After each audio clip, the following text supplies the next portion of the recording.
ഈശോയിൽ ഏറ്റവും സ്നേഹമുള്ളവരെ, അവന്റെ കിരീടം അവന്റെ മേൽ ദീപ്തി ചൊരിയും.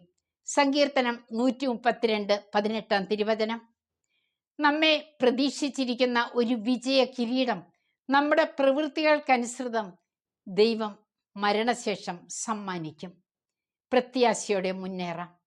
1500 മുതലാണ് അടിമക്കച്ചവടം അമേരിക്കയിൽ ആരംഭിച്ചത്. കൂട്ടത്തോടെ അടിമകളെ ആഫ്രിക്കയിൽ നിന്ന് പിടിച്ച് വിൽക്കുക.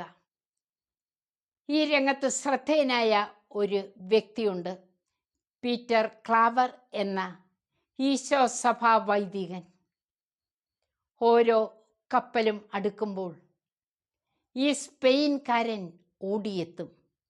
അദ്ദേഹത്തിൻ്റെ പ്രവർത്തന മണ്ഡലം അമേരിക്കയായിരുന്നു. മരുന്നും ഭക്ഷണവും പാനീയവുമായി മരണാസന്നർക്ക് അന്ത്യകൂദാശ നൽകും. മാത്രമല്ല, അമേരിക്കക്കാരുടെ മനസ്സ് മാറ്റാനും ശ്രമിച്ചു. 40 വർഷത്തോളം സേവനം നീണ്ടു. 1654 സെപ്റ്റംബർ 8 മരിച്ചു. സെപ്റ്റംബർ 9 തിരുനാൾ ദിനം. സ്നേഹമുള്ളവരെ, ഈ വിശുദ്ധൻ നമ്മോട് സംസാരിക്കുന്നു. നമ്മുടെ ജീവിതത്തിൽ സേവനത്തിന് പ്രാധാന്യം നൽകണം. ദൈവസ്നേഹത്തോടൊപ്പം പരസ്നേഹവും വേണമെന്നല്ലേ ഈശോ പഠിപ്പിച്ചത്? ഈശോയുടെ കരം പിടിച്ചുകൊണ്ട് കൃപ നിറഞ്ഞ, സ്നേഹം നിറഞ്ഞ ഒരു ജീവിതത്തിൻ്റെ ഉടമയായി നമുക്ക് മാറണ്ടേ? പരിശ്രമിക്കാം.